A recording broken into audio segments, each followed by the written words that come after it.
right, we are broadcasting, but let's give everybody just a couple of minutes to start filtering in.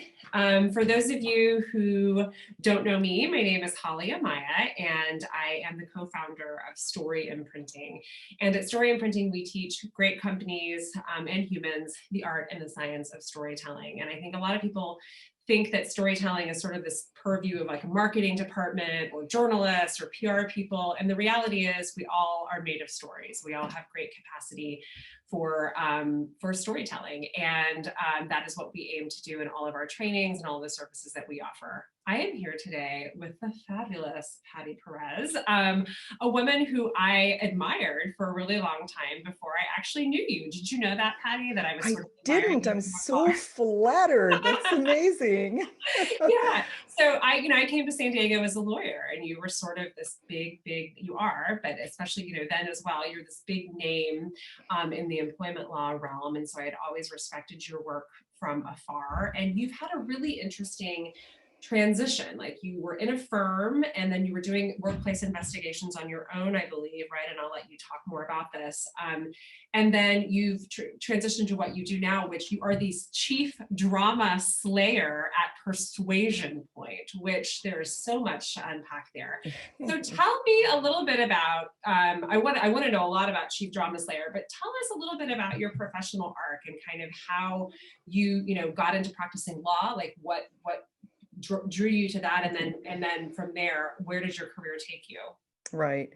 Well, so the easiest answer to the question of how did I get into law is I got accepted to law school. Like that is the truth, not because I had some grand plan. But before I get into the story, thank you so much, not only for inviting me here, Holly, but this is a mutual admiration society, and I am humbled to hear that you had admired me in my work prior to actually meeting, and I feel just so lucky to have you in my camp as a friend and as a colleague.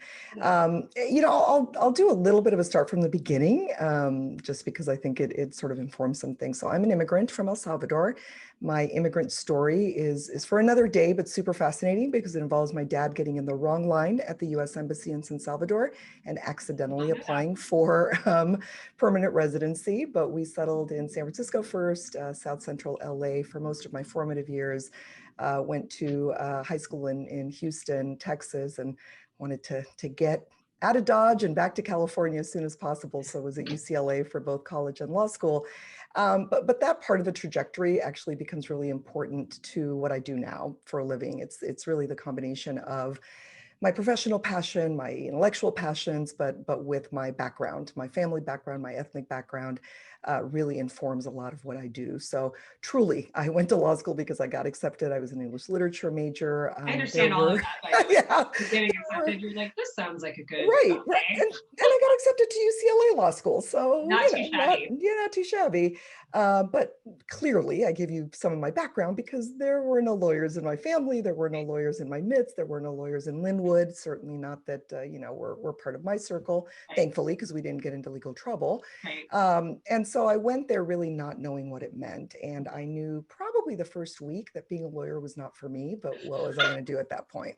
But you're there now. So I'm there now, and I'm already somewhat indebted. And so I, went through, did the typical, I graduated from law school when I was 24. And so didn't really have much life or work experience. And so I practice law because there was really nothing else I was qualified to do. I was barely qualified to practice law, if I'm being honest. You passed the bar. By the way, I did pass the bar. A small firm, a large firm, like where did you land? So I specifically very, very purposely landed at a small firm. It was a firm that did construction defect law, which I hated. Right. Thankfully, thankfully in the first, weeks that I was there, and I was the only female associate, a big juicy sexual harassment case came in, and my speech to my boss, who to this day I think was the best boss I've ever had at this firm. But I had to say to him, and he was, completely confused as to why I wasn't as fascinated with construction defect as he was. And I hope this isn't too crass for your listeners, but the way I explained it to him was paint drying, butt grabbing. Totally. One is just way more exciting. What do you, please drop in the chat box, what would you rather hear about? I mean, I'm just saying it's a pretty clear choice, which, Yeah, cracked him up and we have remained friends and in touch since then. But the background on that as well, which again is where my own background comes in. I eventually will write a book and have a podcast called The Drama Free Workplace. And a lot of it is my influenced copy's right by, here. there it is. I notice, I recognize those colors. There it is too, right here.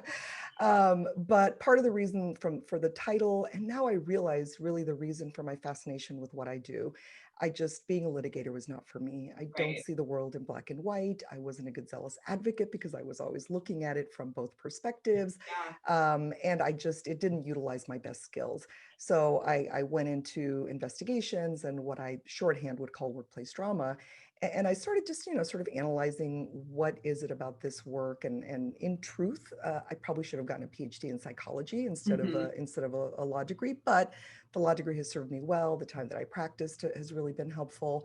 But the title of the book and the podcast, part of the reason that, kind of everything blends together is that I grew up like most good Latino families watching telenovelas. Yeah. And Yeah. telenovelas, for those of you who are not familiar, have all the drama of English language soap operas, in fact, sometimes more so. But the drama gets resolved. Right. Telenovelas last 4 to 6 months. They get wrapped up, at the end. Which is And I fascinating. think When it you told me is. that, I didn't realize that. And They, that's like, yeah, yeah. as And, opposed to like Days of Our Lives that's been going on for 30 years, right? correct, People correct. And keep that, getting like, did you watch General Hospital during the Luke and Laura years, or yeah, did you watch it during right, the Blackie years? Like, right. whereas no, the soap operas in Spanish, whether they're Mexican, Colombian, Brazilian, they have a limited shelf life. And I think I've just always been fascinated by this idea of, first of all, the dedication of my book is to my mom and dad, who I call my first and best teachers on how to be drama free. I come from the Salvadoran Brady Bunch. I continue to have a very boring life. And I say that with every ounce of pride that I have. I don't see it Right, as a bad thing. And maybe as a result of that, I just, have enjoyed kind of delving into and seeing how I can help other people resolve that drama. And again, influenced by that idea of being able to wrap it up. So yeah, went from lawyer at a small firm on purpose because I had had too many of my friends work at big firms and it was a nightmare.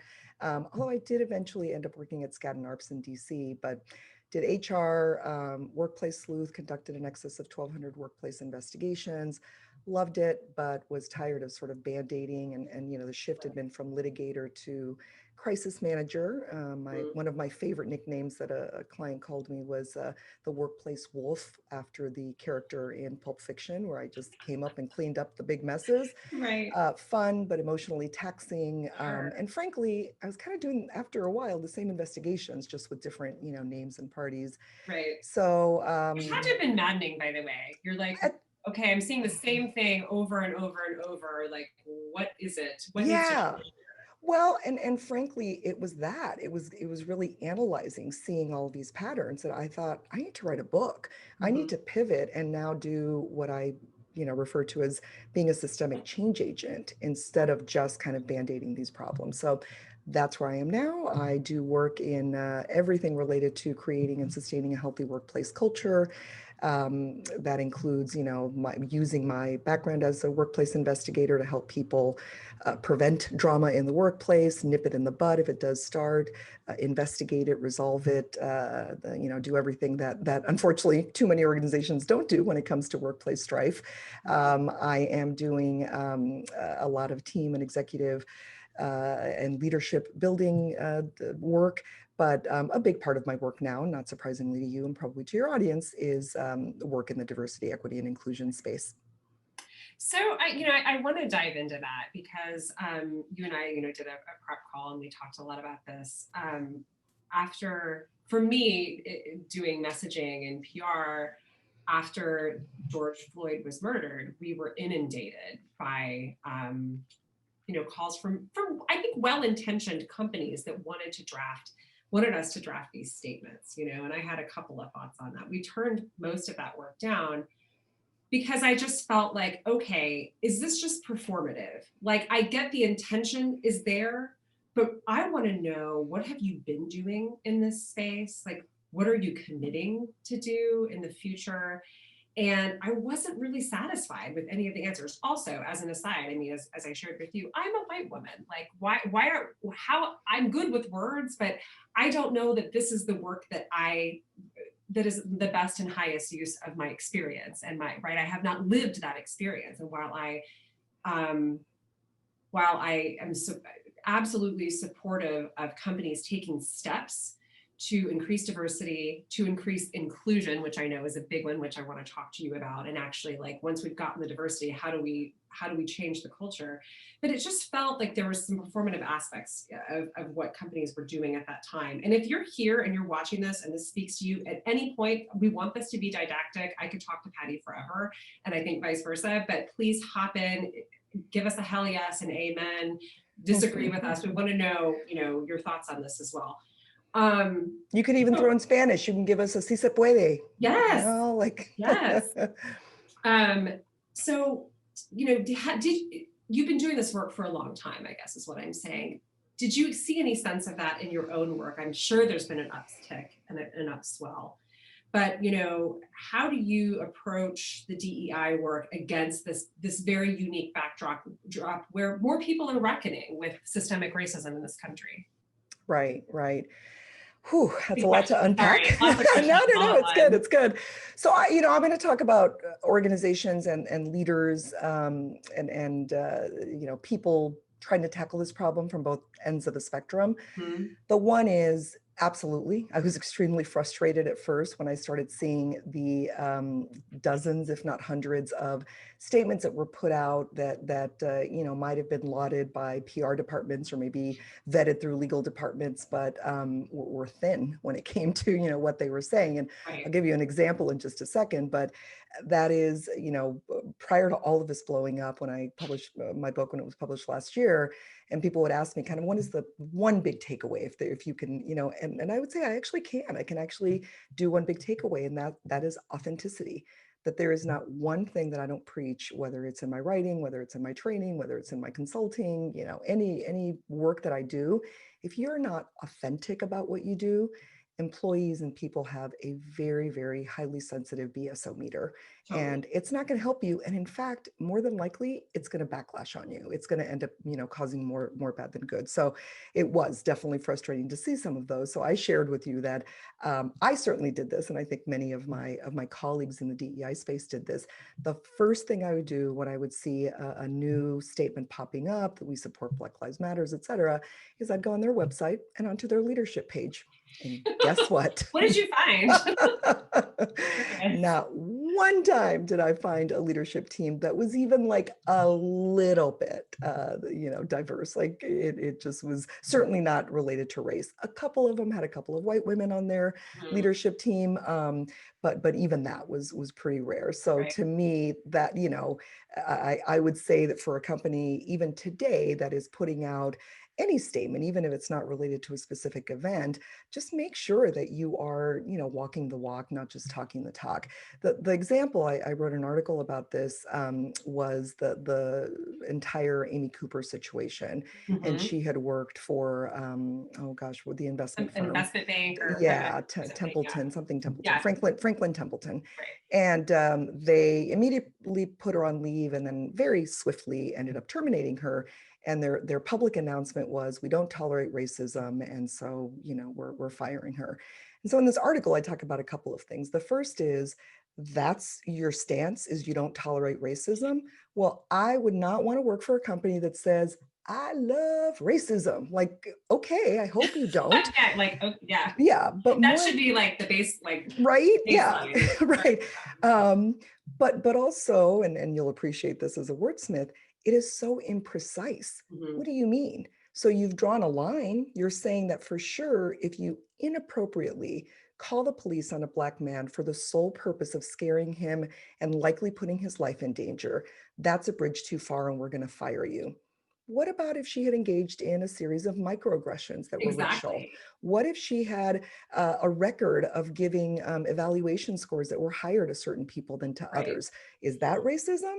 And so that the vague, notion, and I see this in policies, I see this in, not just the external, but the internal, Well, I'm curious too. So like you come at this as a lawyer as well, right? As a, Sure, you have sure. this background as an employment litigator, right? And employment litigators are always very, I mean, I am married to one, right?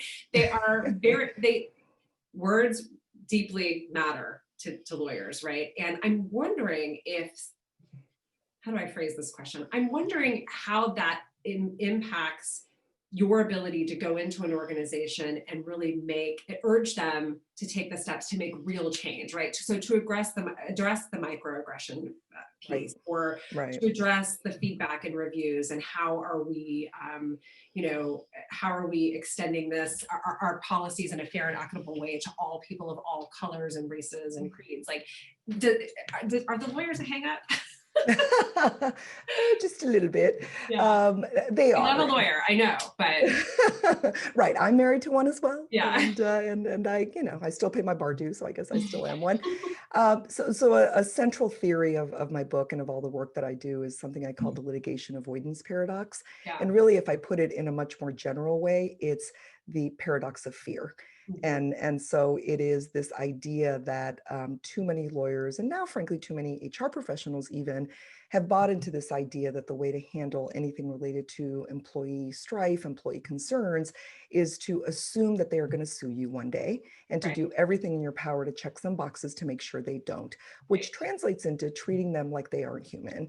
right, Now, what both the research shows and certainly my experience shows is that people tend not to bring claims, whether they are internal or external, because of what was done as often as opposed to how it was done, whether it was communicated in a way that was complete, whether the process that was used was fair, whether there was an authenticity, to the work that they were doing, whether rewards and punishments were divvied out in a way that everyone felt like they were getting a fair shake.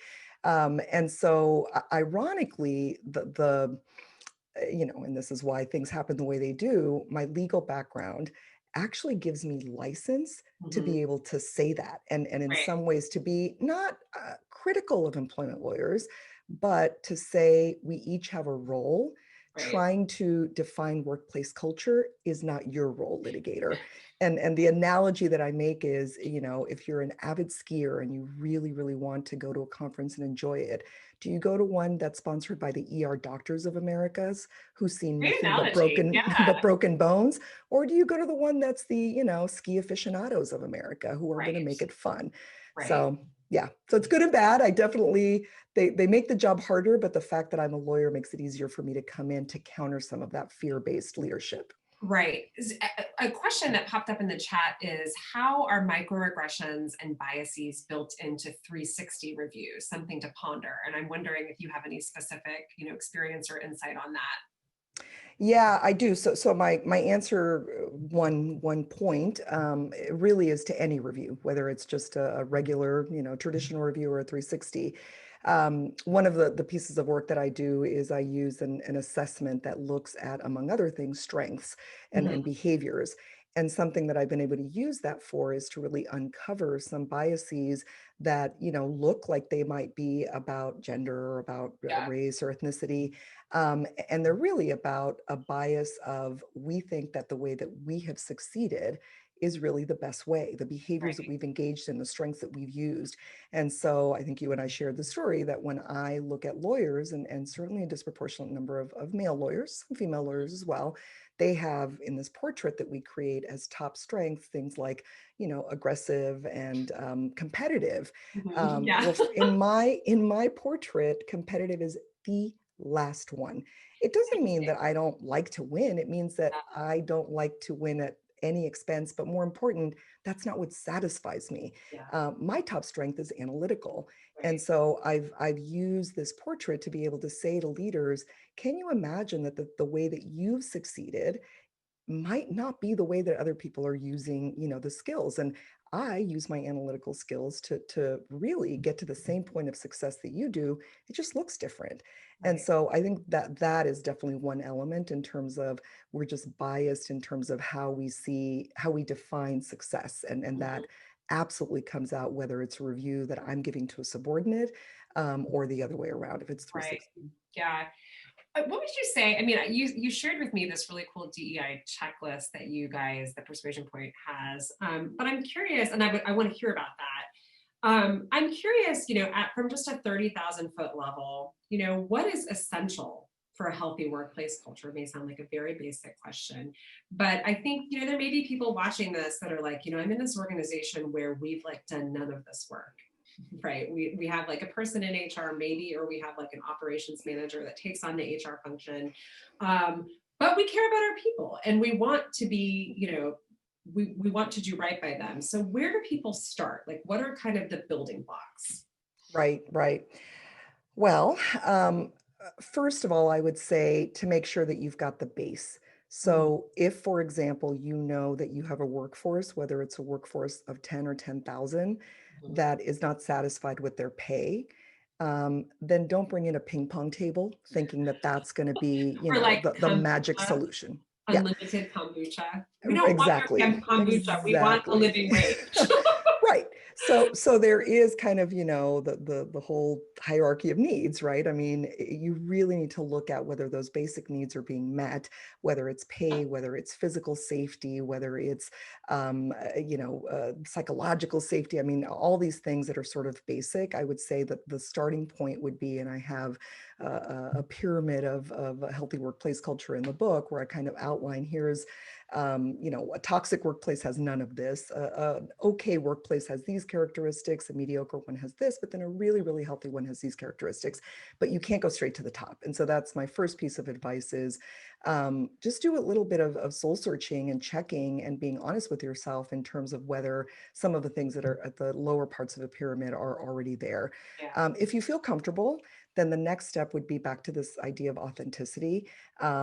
You individually might feel like, culture is important. We understand that it's actually a business imperative. It's not just a feel good thing, Mhm. but you've got to have everyone else on board on at least on that leadership team. So how Can't do just be you do you. that, Patty? I don't mean to interrupt you, but like, No, no. I certainly have worked in environments, and give me a hell yes in the chat box if you have too, where, like the middle managers and maybe some of the VPs are into this, but like there's a roadblock with the CEO, or there's a roadblock, maybe the company is owned by private equity and like the private equity board is not on board, no pun intended, with what you want to do. I mean, how do you get that buy-in? And maybe there's no answer to this question, and maybe it's very fact dependent, but this is where the rubber meets the road, right? Right. Like you've got your performative statement, but like if you don't have buy-in from the top, how are you going to actually make changes that are outside like the bounds of a piece of paper? Right. You know? Right. Yeah. And I would add to that that not only is the scenario that you've described, unfortunately, all too common, it's also true the other way around, meaning you've Mhm. actually got a C-suite or a top leadership that really is, convinced that this is the right thing to do. I'm working with this very organization right now where I have never seen a more progressive, I think I shared with you, it is the most clear-cut statement, external statement that I've ever seen in my career. I mean, there is no doubt that the C-suite is committed. Not sure that the line managers are. Interesting. And Yeah. so it goes both ways where you've Mhm. got to have really that buy-in. But to answer your question, that there is no one size fits all. I mean, I think that if you are a person in a position, which many of us have been, I know I have been, I go back to this idea of figuring out who your audience is. And, Mhm. you are a wordsmither, so you'll appreciate this. How do I figure out what is going to make this person see this just from a different perspective, Yeah. and whether there is some message. So if it's private equity, I just had a call last week where someone said to me, look, this company is owned by private equity. If they think they're going to get bad press, that's the button that you push, like, Mhm. if Mhm. somehow that's going to come out. Yeah. So you figure it out. I will say that the caveat with that though is back to the authenticity. If you convince them that it's good for PR, or at least that you don't want to have bad PR, how far are you going to get with someone Well, who's like, I still don't exactly. believe in it, but all right, I'll do it. Right, because you're judging it against like what you think the masses, how they're going to judge you, and it's not coming from this place of intrinsically we want to do right by everybody and make this the best possible place to work. Right, You know, right. So the way that I've handled it is, and there's lots of research out there that talks about how one and done training, especially, on let's just talk about unconscious bias for an hour and then we'll no longer be biased. Like we all know that many of these are superficial things, but that said, it's not that, training in of itself or having workshops is a bad thing. I would say that really to answer your question is you've got to attack it on several fronts in order to, over time, if you're an organization that does need that commitment, start seeing some movement. And I shared a story with you the other day that, we were laughing about because you said, you'd never thought about it from that perspective. And the story quickly was that I was a 24-year-old attorney when I got out of law school. Every single time I went to an office, I got mistaken for the court reporter. When I was taking the deposition, every time I went to court, I was mistaken for who knows what, probably, the defendant. Bailiffs were always very sweet, but, would wonder if I knew what I was doing there. Right. And so Yes. and I started taking this informal survey, and it's interesting because the inventor, the mother of the term intersectionality, is actually a professor at UCLA Law School, and she was, I think, developing her theory as I was living the theory out. Yeah, right. And so what I started doing is I started asking people, because I noticed that when I would tell the story, people would say, it's because you're young. I mean, that's obviously why. Right. Other people would say, it's because you're a woman. That's obviously why.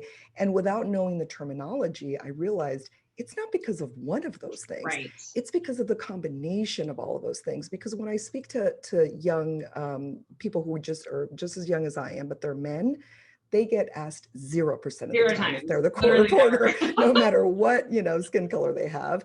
But then, okay, so we know some of it is gender, but then I ask my white girlfriends, and they were like, yeah, it happens to me probably half the time. On occasion, right. And that was the point that I admittedly, like, I was like, wow, Right. I mean, I had not, because I was so zoomed into my own experience, Right. and but absolutely, I mean, right.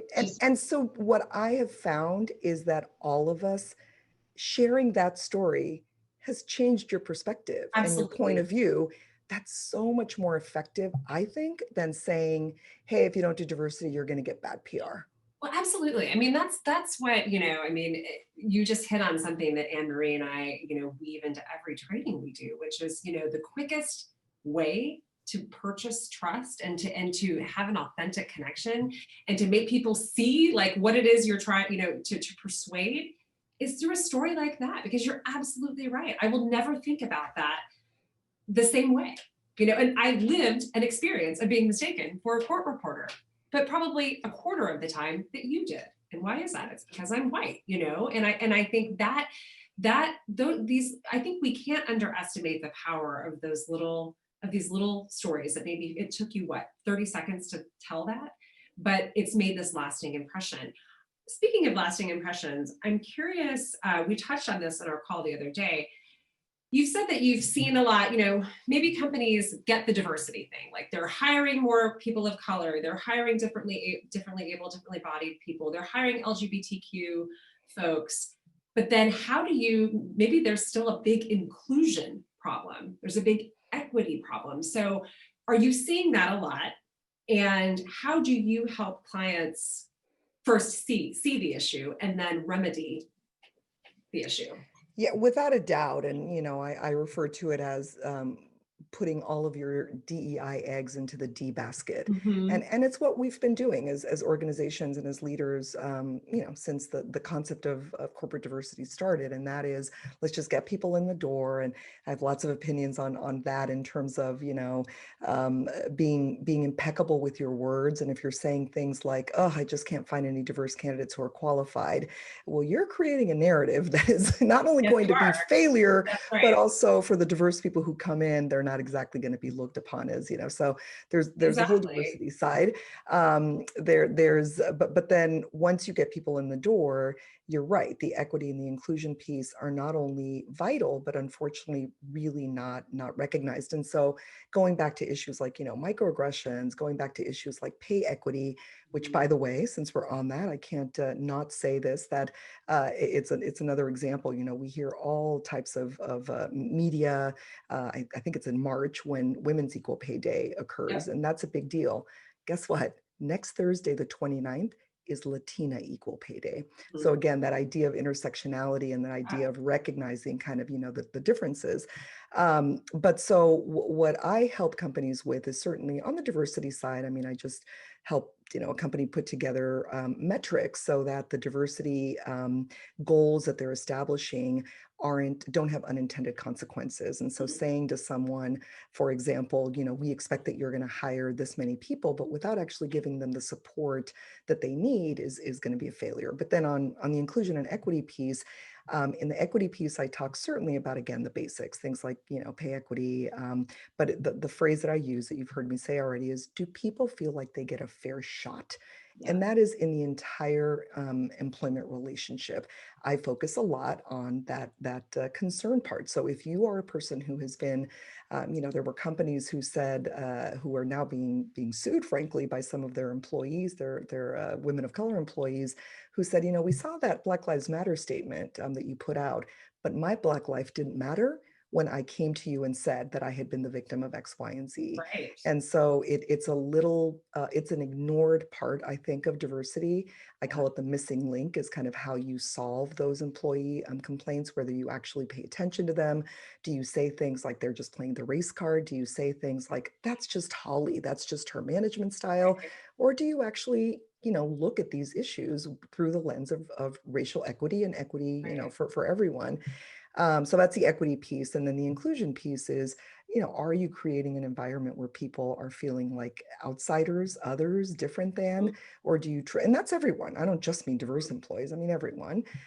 Or do you really make a concerted effort to make sure that people come there and think, yeah, I'm a part of something bigger? Yeah. You have a young adult son who is so fabulous. I remember meeting him when he was like a teenager and he Yeah, was he just was like my a little date. adult already. Yeah, he was your date to a wedding, right? Yes, yeah, Yeah, Deb's wedding, I think. that's right. Anyway, and I'm curious, as you look at him and you look at his peers and you look at sort of generationally, I think there is definitely um, a greater appreciation that these issues must be confronted in corporate America and in general. How do you feel about the future of what you do? Are you hopeful when you look at these young people that are rising up and demanding equality and demanding an end to the cancer that has gripped our country since its founding? How do you feel about that? Yes, all of us who grew up in the 80s with Alex P. Keaton worry that, our kids are going to end up being like the opposite of us. And I'm Right? so proud and happy to say that I just, oh my God, I adore my son, and he is just a fabulous human being. And I, Yeah. I adore him for that reason, because he has such a beautiful heart, is so generous. And I do think he is representative of these Gen Zers. And I always say to people, just so they don't think that I'm totally Pollyanna, the generation is also a pain in the butt, just like every generation is, Sure. just like everyone at their youth is. Like they've got, as a woman of a certain age, I certainly find myself rolling my eyes on occasion and saying, oh, this is just kind of youthful enthusiasm. But all that said, all those caveats said, I am so hopeful for so many reasons. So this generation has my heart. So I do a ton of research on them to differentiate them from millennials, because they really are incredibly different from that generation. Mhm. I have tons of compassion for them, because as a generation, their level of anxiety and Yes. not always having hope, because their entire lives been marked by so much disruption and Yeah. so much chaos. But the way, the resilience that they have shown, and the way that they've handled, not just, I was just telling you, my son is in college now. He goes to Notre Dame. He's a junior there, and he's back in school with not only no complaints, even though he has to wear a mask, even though he's got it, his Yeah. entire life has been turned around. He was supposed to be studying abroad this semester. That's Oh not going to God. happen. Yeah. But you know what? They're so happy that they're back in school. Yeah. And so there's the resilience piece that I think is really important. And I think in many ways they are going to handle the challenges maybe better than we did, just because that's sort of been their whole life. But what I really love about them is their complete rejection of labels, their rejection of seeing people through this lens without painting painting a picture of everyone being the same. So one of the things that I think my white counterparts of my age are really coming to grips with is, well, look, I was taught to be colorblind because we thought that was the way to go. We thought that that Yes, was better. totally. What I love about this new generation is we are much more accepting, but not because we want everyone to be the same, not because we want Right. this monolith. It's because we will appreciate our differences. We're just not going to let those differences get in the way of us actually interacting with, Working together. Yeah. marrying, whatever it is. So whether it's gender identity, whether it's, sexual orientation, whether it's race, I just, I am in love with this generation, and yes, I'm extremely hopeful that they are going to make some differences. And the adage of I saw this meme once that I thought just sort of summarized it, which was a son, probably my son's age, looking at his mom and saying, "Your generation might have built walls, but mine is going to build bridges." And Love that. yeah. That's great. So such a hopeful note, and we're at 11:33. But I want everybody who's here, if you've got questions, now is the time. Drop them in. But Patti, tell us how we can find you, how you're serving your clients, your favorite part of what you do. Like, what are the things that you love to do? What do we need to know about Persuasion Point and about Yeah. you that you haven't already shared with us? Yeah. So I mentioned that I do this assessment, and I am in this assessment a red, which is that I get motivated, I get turned on by getting things done. Indeed, yeah. GSD is what my husband dubbed me a while ago, and it's true. So when I am really at my happiest when it comes to my client work is when I can see them accomplishing something. So putting, some program into place, really seeing the needle move when it comes to any of these issues that we're talking about, culture, training people on how to perform better investigations, and really flipping the script in terms of how you approach employee conflict, working with leaders one-on-one or in groups, to really get them to shift their mindset in terms of, some of the ways that they look at it. So that's what motivates me. The way in which I do it is through all those mechanisms. What I'm working on a lot right now, just because of the demand for DEI work, is I've put together a 4-step process that basically goes through, and I get, input from the leadership and from the stakeholders. Sometimes that's a diversity committee, kind of where you see where are you on your DEI journey right now. We then deploy a customized and comprehensive employee survey, sentiment survey that really drills into the areas. So are we really more worried about inclusion? Are we more worried about fairness? Are we worried about looking at whether or not there's a racial divide, so that we segment those things? And that is another thing that I will say is another part of, I'm a data nerd. I'm a nerd in general, but that part where we get all those results back is great. And then the third and fourth steps is putting together some action plan, and then closing out with the client. So we do that kind of work. We are definitely a very evidence-based, experience-based. It's not just fluffy stuff that we're doing, and we can measure the ways in which teams become more productive, the way in which the business aspect is actually influenced by what we do. The easiest way to get in touch with me is the website is persuasionpoint.com. My email is Patti@persuasionpoint.com. So Patti with an I. Thank you. Patti.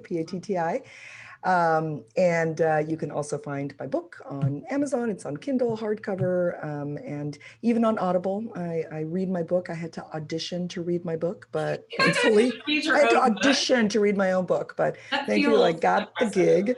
And I do always tell people, if you're interested in reading my book via Audible, put it on like 1.2 or 1.3, because when you read a book, you have to read it slowly, and it doesn't sound like me. So just word to the wise, pro tip. The book is great. I mean, I'm laughing because it is on my bookshelf. I did not plan that, but it's just there. And God, I remember you giving me a copy of that, which was maybe at the end of 2019, which feels like a decade ago. It's the last time I saw you in person. Right. But yes, we met at the Whole Foods or something in La Jolla. But it is my pleasure to have you here. Thank you for sharing your time and your wisdom. And this is going to be on our YouTube channel, everyone. So, I mean, if you weren't here, you obviously found it there, but it'll be on our YouTube channel. We have tons of other videos on professional development that you can access there at no charge. And Patti, your podcast? How can we find, did you already say this? How can we find your It's also called The Drama-Free Workplace, Okay. like my book. It's, Apple, Spotify, iHeartRadio, all over. In fact, a new episode is dropping today. I'm doing a 4-part series called Stories from the Trenches, and I'm reenacting real life investigations back to the telenovela theme. I love it so much. So after you're done here, go find that and listen to that. Thank you so much, Patti. Thank you for having me. My pleasure to see you, and have a wonderful weekend. Thanks, everyone. Bye. Bye-bye.